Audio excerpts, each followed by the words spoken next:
இப்போ சிக்கன் டிக்கா மசாலா செய்கிறதுக்கு முதல்ல சிக்கன் மேரினேட் பண்ணிக்கலாம். போன்லெஸ் சிக்கன் 1/2 kg இதில் இருக்குது. 3 டேபிள் ஸ்பூன் அளவுக்கு நல்ல திக்கான கர்ட் எடுத்துக்கோங்க.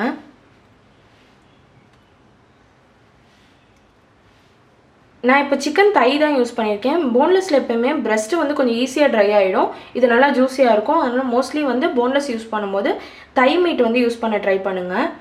கலருக்காக 1/2 டேபிள் ஸ்பூன் காஷ்மீரி மிளகாய்த்தூள், 1/2 டேபிள் ஸ்பூன் வீட்டு மிளகாய்த்தூள், 1/2 டேபிள் ஸ்பூன் சீரகத்தூள்,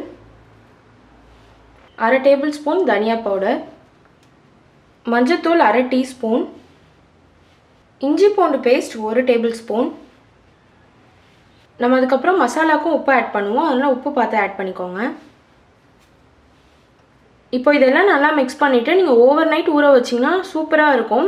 நல்லா உள்ளெல்லாம் அந்த மசாலா சார்ந்து, இல்லைனா அட்லீஸ்ட் ஒரு 2 மணி நேரமாவது இது ஊற வைக்கணும்.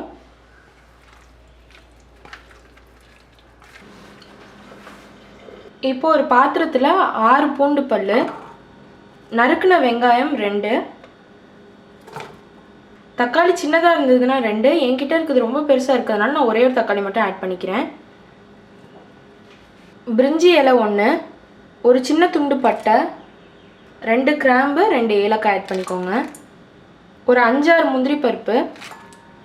இதில் 1 கப் அளவுக்கு தண்ணி ஆட் பண்ணிக்கோங்க.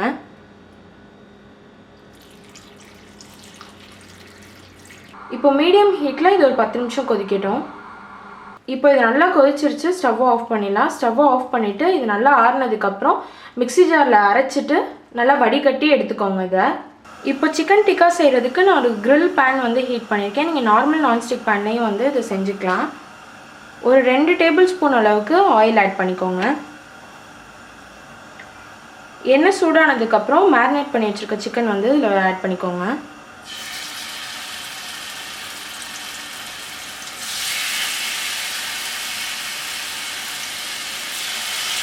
இப்போ மீடியம் ஹீட்டில் 2 சைடும் 5 நிமிஷம் நம்ம இதை வந்து குக் பண்ண போகிறோம். இதில் வந்து ஃபுல்லாக குக் ஆகணும்னு அவசியம் இல்லை. ஏன்னா நம்ம திருப்பி வந்து கிரேவியில் ஆட் பண்ணி திருப்பி நம்ம குக் பண்ணுவோம். அதனால் 5 நிமிஷம் இது குக் பண்ணால் போதும். இப்போ 5 மினிட்ஸ் குக் ஆகிடுச்சு. நெக்ஸ்ட் சைடு வந்து திருப்பி விடலாம்.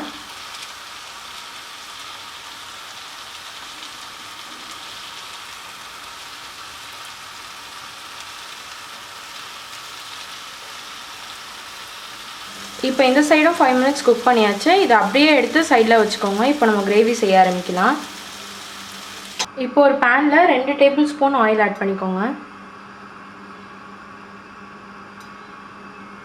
எண்ணெய் ரொம்ப சூடாகிடக்கூடாது. அதுக்கு முன்னாடியே ஒரு 1.5 tablespoon Kashmiri chilli powder add பண்ணிக்கோங்க.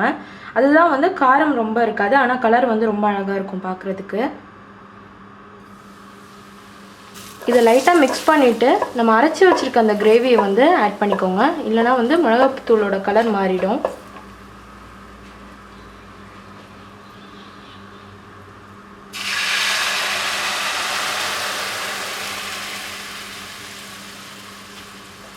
இது கூட ஒரு 1/4 டீஸ்பூன் கரம் மசாலா ஆட் பண்ணிக்கோங்க. கசூரி மேத்தி ஒரு 1/2 டேபிள் ஸ்பூன். இது ஆட் பண்ணிங்கன்னா தான் இந்த ரெஸ்டாரண்ட்டில் சாப்பிட்ற அந்த ஃப்ளேவர் வரும். இதுக்கு நம்ம ஆல்ரெடி சிக்கனுக்கு தேவையான அளவுக்கு உப்பு ஆட் பண்ணியிருக்கோம். ஸோ கிரேவிக்கு தேவையான அளவுக்கு உப்பு ஆட் பண்ணிக்கோங்க.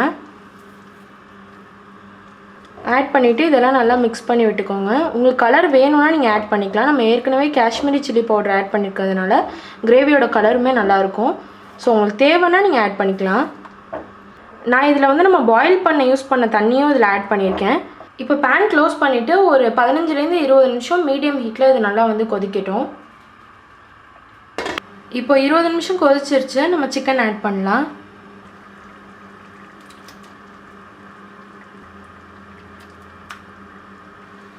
இப்போ இதெல்லாம் நல்லா மிக்ஸ் பண்ணிவிட்டு இது ஒரு 15 நிமிஷம் மீடியம் ஹீட்லேயே குக் ஆகணும்.